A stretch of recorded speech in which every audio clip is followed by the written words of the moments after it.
Hello friends, date है आज 1 अक्टूबर, 1 अक्टूबर जिसे आप कह सकते हैं। तो बस ये ब्लॉग मैं शुरू कर रही हूँ शाम से। और अभी मैंने मुंह हाथ धोए हैं, मैं थोड़ा सा रेडी हो रही हूँ क्योंकि पिछले 2-1 दिन से मैं फिर ब्लॉग नहीं बना पाई। तो बस आज का ब्लॉग यहीं से ही शुरू कर रही हूँ। हेलो, गुड इवनिंग फ्रेंड्स, कैसे हैं आप सब? आई होप आप सब अच्छे होंगे। मेरी लिपस्टिक आधी रह रही है, आधी नहीं लगी। अभी मैंने एक्चुअली मुँह हाथ धो के ना, अभी शाम का टाइम हुआ है अभी 4:30। और 2 दिन से कोई ब्लॉग नहीं बनाया क्योंकि तबीयत ना थोड़ी सी फिर से डाउन सी लग रही है। फीवर की वजह से कभी कभी ना अभी थोड़ा सा सिर में दर्द है, तो कभी मन ऐसा ही हो जाता है, मन भी नहीं करता कभी शूट करने का। तो बस वही मैं अभी कर रही हूँ। और ये देखो मेरे बेड की हालत। ये हमारे अश्वथ बाबू, मैंने किया था लैपटॉप पे काम। अश्वथ हमारा दोपहर में थोड़ी देर सोता है, मैंने आपको पहले भी बताया ना कि वो थोड़ा सा नैप में उसे दे देती हूँ दोपहर में।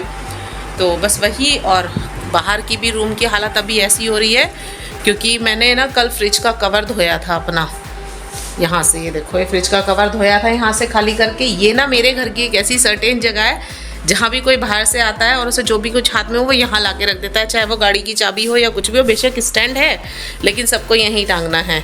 और यहाँ पर देखो, ये मेरे बाहर के रूम की क्या हालत हो रही है क्योंकि इसका सामान ना अभी कल से ऐसे ही पड़ा है। मैंने आपको बताया ना कि तबीयत डाउन सी फील हो रही थी, तो मन भी नहीं कर रहा क्योंकि सर में ये चीज़ जो दोनों तरफ से ना यहाँ पर दुख रहा था बहुत ज़्यादा।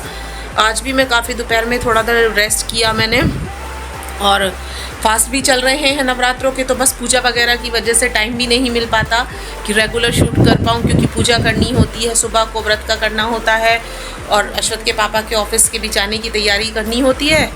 तो बस इसी उसमें पूरा दिन कहाँ निकल जाता है पता ही नहीं चलता। 2 दिन से पन्नी थी तो उसमें भी जा रही थी, तो बस आकर अश्वथ को स्कूल से देखना, ये सारी चीज़ें ही चल रही थी। बस आज मैं यहीं से शुरू करूँगी ब्लॉग। तो चलिए करते हैं आज के रूटीन की शुरुआत। और आगे कंटिन्यू करूँगी या आज एंड करूँगी ये नहीं बता सकती कि कल एंड कर पाऊँगी, पर जैसा भी बनेगा इस ब्लॉग को पूरा करूँगी। तो चलिए शुरू करते हैं। में आलू हो चुके हैं मेरे बॉयल। अब मैं जाऊँगी ऊपर क्योंकि ऊपर मैंने कल गेहूँ धोए थे, सूख गए हैं, उन्हें कट्टे में भर के रखूँगी। फिर अश्वथ के पापा जब आ जाएंगे ऑफिस से, उसके बाद रात को वो उन्हें चक्की पे रख के आएंगे। तो चलिए चलते हैं ऊपर। रहे हैं मेरे इस वाले चद्दर पे और इस वाले चद्दर पे गेहूँ।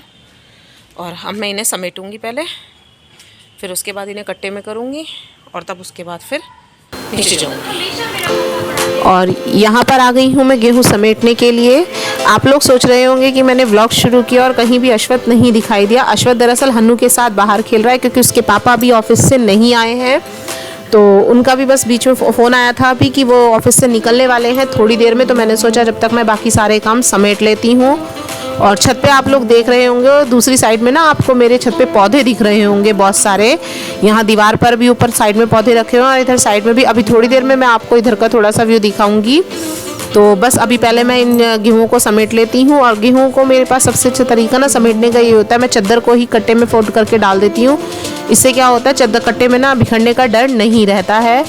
तो बस यहाँ पर गेहूँ समेट कर और फिर मैं आपको दिखाती हूँ ऊपर की छत का व्यू। क्योंकि मेरी छत पे ना गमले होने की वजह से छत बहुत सुंदर, मतलब इतनी हरियाली दिखती है ऊपर छत पर कि मन खुश हो जाता है ऊपर आने के बाद। हाँ, थोड़ा सा यह छत पर पौधों की केयर करनी पड़ती है, उसकी वजह से थोड़ी सी मिट्टी भी फैल जाती है कई दफ़ा। लेकिन ये है कि पेड़ पौधे लगाने से ना, और जब इनके पास हम आ जाते हैं तो इनका मन इतना खुश हो जाता है बहुत ज़्यादा। तो चलिए बस यहाँ से हो गया मेरा काम फिनिश और उसके बाद दिखाती हूँ मैं आपको अपनी छत का व्यू। इतने सारे गमले हैं फ़िलहाल खाली और यहाँ पर इसमें मिट्टी है, इसमें मिट्टी है। ये देखिए मेरी ऊपर की छत का व्यू। अभी छत पे थोड़ा सा ना ऐसी भसड़बाजी सी हो रही है, बस मतलब थोड़ा सा ऐसी फैला सा हो रहा है। ये मैंने कल गेहूँ धोए थे, यहाँ पर थोड़ा सा भी कूड़ा है, कबूतरों की वजह से छोड़ दिया था, कबूतर खा लेंगे। देखो कितने सुंदर लग रहे हैं यहाँ पे फूल ना। ऊपर आके ना तो मेरा मन खुश हो जाता है। क्या है ऊपर का काम। तो चलिए नीचे चलते हैं। फिर से गेहूँ समेट दिए हैं और गेहूँ समेट कर ये रख दिए यहाँ पर उमटी में अंदर।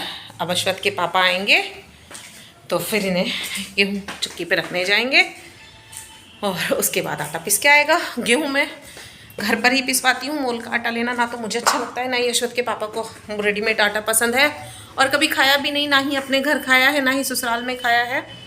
वैसे भी ज़्यादातर ना गेहूँ मम्मी धोकर दे देती हैं, पर इस बार मम्मी को भी फीवर हुआ था तो उनकी भी हिम्मत नहीं हो पाई तो उन्होंने वैसे तो साफ़ करके दे दिए, पर धोए मैंने आखिरकार। और यहाँ पर अब मैं आ गई हूँ फिर से अपने बाहर वाले कमरे में, जिसका मैंने अभी दिखाया था ना कि फ्रिज के कवर का सारा सामान फैला हुआ है। तो यहाँ पर पहले मैं उसे समेट लेती हूँ, क्योंकि अभी अश्वथ भी अंदर नहीं आया। अगर वो आ जाएगा तो फिर वो इसी सामान में से कुछ सामान उठाकर इधर उधर ले भी जाता है कि ये मुझे दे दो, ये मुझे दे दो। और ऐसा हर घर में ही होता है जहाँ पर छोटे बच्चे होते हैं। वहाँ पर कोई भी सामान अगर फैला हुआ होगा ना, तो उस सामान को वो और फैलाने में बहुत ज़्यादा एक्सपर्ट होते हैं।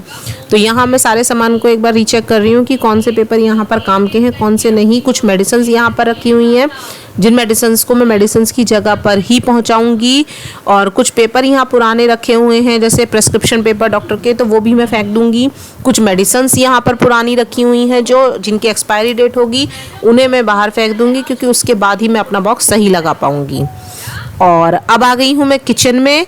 किचन में आने के लिए मैं आज बना रही हूँ कुट्टू की पकौड़ी। तो मैंने यहाँ पर कर लिया है देसी घी कढ़ाई में। ये कढ़ाई मैंने व्रत के लिए ही कर रखी है सर्टेन। तो बस यहाँ पर मैं कर लूँगी, इतने घी गर्म होगा, यहाँ पर साइड में मैं काट लूँगी आलू। आलू मैंने बॉईल करके रख लिए थे पहले ही, क्योंकि बॉईल करे हुए आलू की पकौड़ी बहुत अच्छी लगती हैं। आप में से मोस्टली लोगों ने खाई भी हो, और अगर जिन्होंने नहीं खाई हो तो मैं यही कहूँगी कि वो ज़रूर ट्राई करें। कच्चे आलू की पकौड़ी आप जैसे बनाते हैं ना, उससे 100 गुना ज़्यादा बेटर आपको ये वाली पकौड़ी लगेंगी। और यहाँ पर मैं मिला दूंगी उसमें कुट्टू। कुट्टू मेरा ये छना हुआ है, छना होने के बाद ही मैंने पिन्नी में कर लिया था, क्योंकि बार बार छानने से क्या है, मुझे बार बार मुझे छलनी में छानना पड़ता है, उसके लिए टाइम ज़्यादा लगता है। तो मैं यहाँ पर एक बार में ही छान कर रख लेती हूँ। और अब मैं इसमें मिलाऊंगी नमक। फिर मैंने इसमें साथ में ही काट ली हैं 2 हरी मिर्च, क्योंकि अगर इस तरीके से आप कचौड़े पकौड़ी बनाते हैं ना, तो वो खाने में बहुत स्वाद लगती हैं। और यहाँ पर मैं धीरे धीरे करके थोड़ा थोड़ा पानी इसमें मिलाऊंगी, क्योंकि एक बार में पानी मिलाऊंगी तो ये आइडिया नहीं लगेगा। ज़्यादा गीली मुझे करनी नहीं है, बस इतना रखना है कि जितना मैंने कुट्टू उसमें मिलाया है उतना आलूओं में मिक्स हो सके। क्योंकि ज़्यादा पानी मिलाने से क्या होगा, वो फिर कुट्टू ना पानी सा छोड़ देगा, तो वो आलूओं पर अच्छे से मैश नहीं हो पाएगा। तो यहाँ पर मैं मिला रही हूँ थोड़ा थोड़ा करके पानी, और बस इसी के साथ मैं बनाऊंगी पकौड़ी। तो चलिए आ जाइए आप लोग भी, और बनाते हैं पकौड़ी साथ में मिलकर।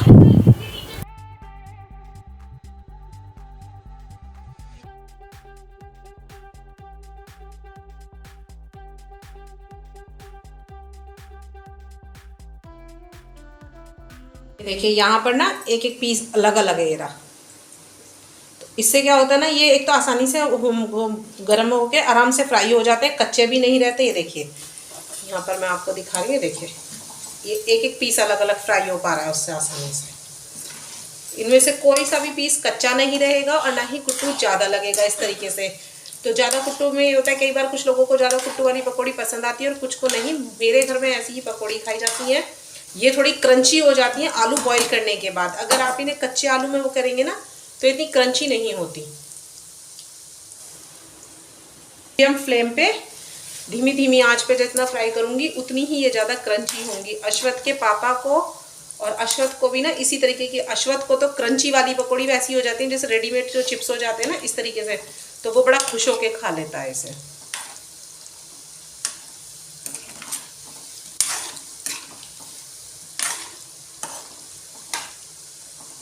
प्लीज़ मेरी कढ़ाई को इग्नोर कीजिएगा। ये मेरी बहुत पुरानी कढ़ाई है, जिसे ज़्यादातर मैं जब मुझे थोड़ी चीज़ें तलनी होती हैं, या मतलब थोड़ी पूरी उतारनी होती हैं, या व्रत की पकौड़ी वगैरह जैसे मैं थोड़ी उतारती हूँ, तो इसके लिए मैं इस कढ़ाई को इस्तेमाल कर लेती हूँ। अगर ये देखिए, ये मैं आपको दिखा रही थी ना कि क्रंची बनेंगी, ये इस तरीके से बहुत क्रंची हो जाती हैं और खाने में भी बहुत स्वाद लगती है। ऐसा लगता है जैसे कुरकुरे टाइप हो जाती है ना, वैसे वाली। कच्ची बिल्कुल भी नहीं रहती अगर आप इन्हें उबाल के बनाएंगे तो चलिए बची हुई पकौड़ी भी अब बना लेते हैं, क्योंकि थोड़ी पकौड़ी तो मेरी बन गई हैं, थोड़ी सी ही रह गई हैं। और मेरे घर की ना एक सबसे अच्छी खास बात यह है कि मेरे घर में जब भी व्रत का खाना बनता है तो अश्वथ के पापा भी वही खाना खा लेते हैं, क्योंकि उन्हें व्रत का खाना बहुत ज़्यादा पसंद है। तो इसीलिए मैंने, आप साइड में देख भी रहे होंगे कि कुट्टू की पकौड़ी इतनी सारी बनाई है। आप लोग सोच रहे होंगे इतनी सारी पकौड़ी किसके लिए बनाई है। इनमें से आधी पकौड़ी अश्वथ के पापा ले लेंगे और आधी मैं ले लूँगी। तो बस उतार लेती हूँ मैं सारी पकौड़ी। फ्रेंड्स, पकौड़ी मैंने उतार दी हैं। ये मैंने रखी है अश्वथ के पापा के खाने के लिए, ये है मेरे लिए। पहले मैं लगाऊंगी देवी माँ को भोग। तो आ जाइए आप लोग भी खा लीजिए। और खाना वाना होने के बाद मैं आ चुकी हूँ दोबारा से किचन में, क्योंकि अब आ गया है किचन क्लीनिंग टाइम। तो सबसे पहले मैं जो बर्तन धुले हुए हैं, जो बास्केट में रखे हुए हैं, उन्हें लगा देती हूँ जहाँ जहाँ उन्हें लगाना है। कुछ बास्केट में नीचे ड्रॉर में लगाऊंगी, कुछ इधर साइड में छन्नियाँ, चाय छानने की छन्नी वगैरह मैं स्टैंड में ही लगा देती हूँ। और उसके बाद मैं आ गई हूँ अब किचन क्लीनिंग में। किचन क्लीनिंग में मैं सबसे पहले करूँगी गैस साफ़। गैस साफ़ करने के लिए आज मैंने ना साबुन से गैस साफ़ की है, क्योंकि पकौड़ियाँ बनाई थी तो उसका ऑयल जो उठता भी है नॉर्मली, वो चिकना चिकना कर देता है टाइल्स को, और इससे ज़्यादा कि पहले फिर वो गंदी हो जाए मैं साथ के साथ ही क्लीन कर देती हूँ। तो यहाँ पर बस मैं सबसे पहले कर रही हूँ गैस साफ़। साइड में फिर उसके चूल्हे वगैरह के बर्नर वगैरह साफ़ करूँगी, क्योंकि ये इन पे भी ना थोड़ी बहुत चिकनाई रह ही जाती है, चाहे आप कितने ही संभाल कर चीज़ें बनाएं। तो बस उसी के लिए मैं कर रही हूँ यहाँ पर गैस साफ़। ये देखिए मैंने साइड में चूल्हे के वो भी बर्नर के वो भी साफ़ कर दिए हैं। और किचन वगैरह क्लीन करके ही मुझे सबसे ज़्यादा संतुष्टि मिलती है, क्योंकि आप चाहे कितना ही अच्छे से काम कर लो, लेकिन अगर आपने किचन क्लीन नहीं की है तो सुबह ही सुबह मेरे ख्याल से 100% लेडीज़ों के साथ ऐसा ही होता है कि किचन को गंदा देखकर उन्हें सबसे ज़्यादा बुरा लगता है। तो मैं भी यही करती हूँ, किचन को क्लीन करके ही मैं सोती हूँ। तो बस यहाँ पर मैं कर रही हूँ किचन की क्लीनिंग, और उसके बाद मेरा निमट जाएगा मोस्टली सारा ही काम।